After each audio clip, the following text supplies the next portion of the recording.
Hey guys, it's Dimitri with Rubashka Streetwear.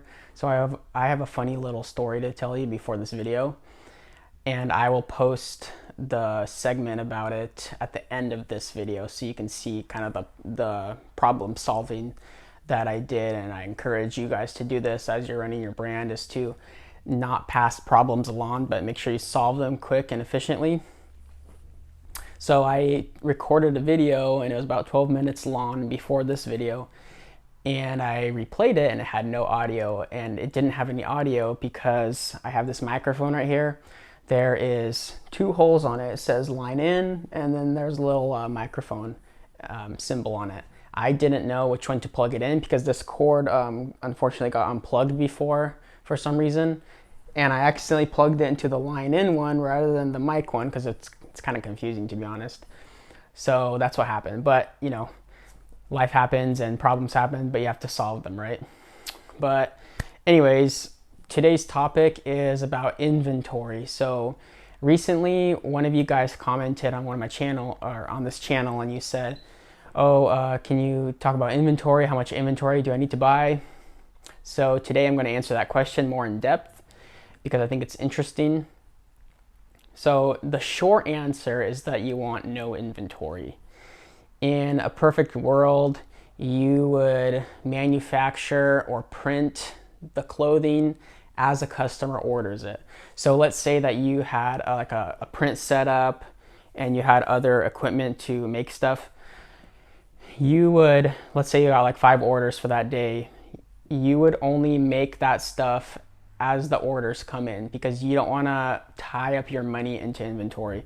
One of the 8 wastes is inventory, because what you have to do with that is you have to stock it, like on a shelf, you have to clean it, you have to count it, and then the biggest reason is it ties up your money in 2 ways. The first way is that you have to get a bigger and bigger space to house that inventory. So for instance, if I got too much inventory, I'd have to literally move out of this place and go into a warehouse because there'd be no room left.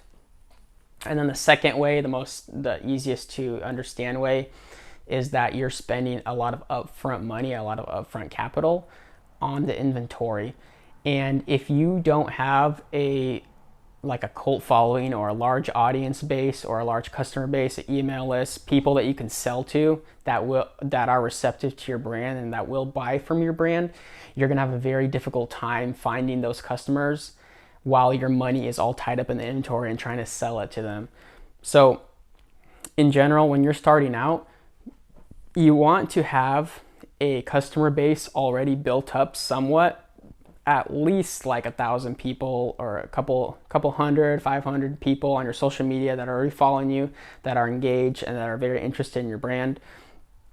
You want to have that core already built up so you can buy a small amount of inventory, which you can flip and sell to them, right? Ideally, what you would do is you would buy a small amount of inventory and you'd make some profit off of it to cover your costs, and then to cover your inventory costs.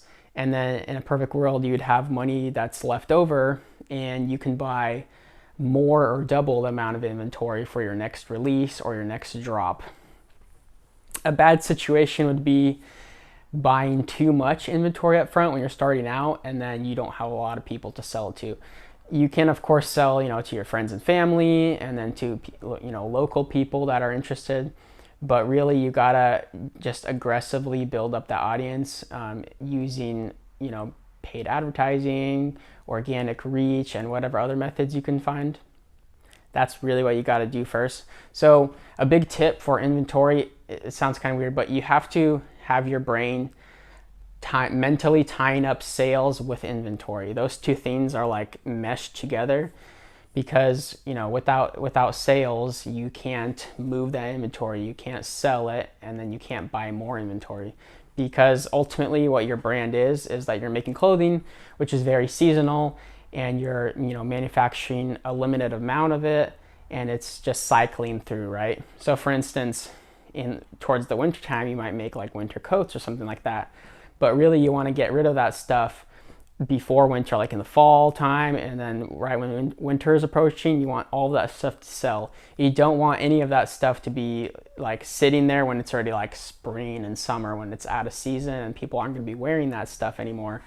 So it's very important to make sure that your number one goal is to keep that stuff flowing. Always keep the inventory flowing. As soon as you get it, you want it to get rid of it. And in the beginning, when I mentioned that you want to make the clothing just in time, you want zero inventory, that's in a perfect scenario if you are making it yourself, like you're printing it yourself, or you have a whole setup.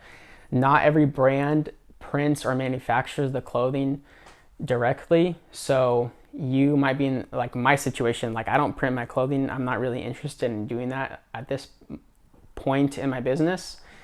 So I have to stock some amount of inventory, and a lot of businesses, obviously you can't necessarily get away from that. So what you have to do is when you're starting out, try to discuss the MOQ, that's minimum order quantity, with your manufacturer or your printer. Typically printers in the USA, they might have minimums of like 12 or 24, 18, something like that, something pretty low. What that means is that your profit margin will go down, but it won't be a lot of mental stress and anxiety of trying to get rid of that, because it's not super hard to sell that small amount of stuff to friends, family, and whatever other people you can find on your customer base. And then also you won't have your money tied up. So I don't recommend getting a lot of inventory when you're starting out. Try to get very low amounts. And then the next tip I have is that you want to increase that inventory as your brand is growing. So you start out very low, and then let's say your social media and your email list kicks up over the year, then you buy a little bit more and a little bit more. The cool thing is that there's like a compounding snowball effect. So as your business is growing, your profit margins are also growing because you're able to buy more product up front. And typically with manufacturing and print shops, they will have price breaks at certain prices. So like let's say, or certain amounts. So let's say like they have a price break at 24, then they have one at 40, then they have one at 75 or 100. So as you're growing your brand, you're going to be generally making more and more profit margin off it. If you're just by yourself, doing this. If you're like hiring employees and whatnot, your profit margin goes down, but you are making more money. So there's like a weird balance to that. So yeah, basically what you're trying to do and what you're trying to avoid with inventory is buying too much and having your money tied up. You want everything to just keep cycling through and grow your inventory as you grow your brand. Another big tip I have is that when you're starting out, don't make the first drops very limited, and don't remake the t-shirts, because what you want to do is you want to have something very special that people can latch onto and be like, hey, this brand just started up, it's super cool. I got like one of their super limited tees. There's only like 30 of these made, and they're not making them again. And then they're already on to another drop. And then like that customer might buy another item because they're like, wow, this one's limited too. So keep your like inventory and your stock limited and low when you're starting out. And then typically a lot of streetwear brands still even keep their stock low because they want to just sell out of every collection. What I do is I'm not necessarily like 100%, like I'm not going to restock items. What I do is about 75% of them I don't restock, so they actually are really rare. Like there's literally pieces out there that people bought that I made like for instance, one specific colorway, I made like 18 of them or something like that. So some of you guys have stuff that's actually really like rare, and maybe it'll be worth something one day. That'd be cool. You can like resell it. And I never made any more of that one color. That's also, and you can work that on the flip side. What you can do is you make a really limited release of this one color, but then you make more of another color. Typically with black or white colored t-shirts, like I make more of them, and then I like to introduce like rarer special colors. For instance, I made a crew neck of this USSR design, and I made like a purple one, like maroon, And then I made Alpine Green. I made very limited quantities of those, and you know, most of them are gone, and I'm not going to make that colorway again for that design. So that's a good way to incentivize your customer to buy, because it's very limited and you're not going to make them again. And I think in general, as you grow your brand, you still want to have that kind of mindset. With streetwear, it's very popular to make limited drops. For instance, Supreme, they make a small amount of items, but they consistently sell 100% all their stuff, all their stock, which in my head is like the ultimate business model. They're super hyped up. They sell all their items, and they're valued at like $1 billion as a company. That's insane. There's also, I'm sure you guys have heard of this before, but like very big brands like Gucci or like Burberry, those kinds of brands, like very high-end brands, they have a weird issue where they have to burn unsold inventory because they don't sell it on a discount, or like they don't have sales and that kind of stuff, which, you know, you don't really want to discount your items, especially if you're a high-end retailer. You want to get rid of it.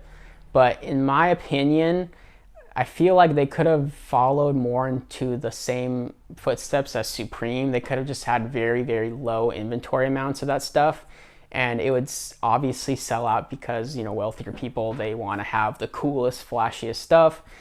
And I think it's also, like, think about it, it's more environmentally friendly, not burning your unsold inventory. Just make less of it and maybe even charge more, but you constantly sell all that stuff and then you cycle through.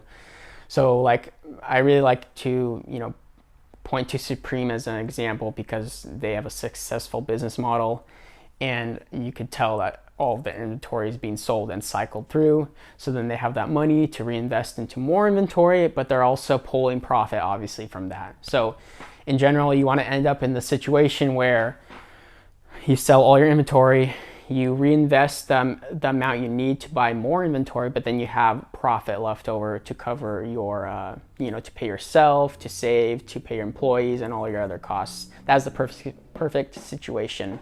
When you're starting out and you have the very low minimum order quantities, you might even break even or have very slim profit margins. But in my opinion, if you get rid of all that inventory and you sell it off, even if you break even, I think that's a success, because your brand will just keep growing if you know, get your customer service down, you have really good designs, and you keep having that following grow, that, you know, your social media and all that. Eventually you'll get to those points where you can, you know, do the inventory breaks, where you can buy more inventory and keep making it limited but grow as your audience grows, and then you'll be making more and more profit margin. So I hope that you guys liked this video about inventory. I hope it answered your questions. Like I said, again, after I'm done talking, I'll show you the other video I made of like the whole microphone situation, which is funny, just so you guys, you know, keep that problem solving mindset in your head, and, you know, maybe it'll give you some tips. Anyways, I hope you guys liked this video, and subscribe to the channel and leave me comments below if you got anything valuable out of this. Thanks, guys. Hey guys, so I recently recorded a video and it was about 12 minutes long, and unfortunately I had the wrong end of this plugged in. I had it plugged into here where it says line in rather than the microphone part. So I recorded a video with no audio. And typically I have these already attached to here, the wires, so they're not, you know, taken apart. But I accidentally had this wire detached the other day, and then I just plugged it in, but I plugged it into the wrong one. So rather than just putting it into the right one and then forgetting about it, I decided to put some color coding tape on it so this problem will never persist. What I also did was I used two different colors, because one of these is the mic and one of them is the receiver. So this one will never get plugged into here, and that one will never get plugged into here, because now they're color coded.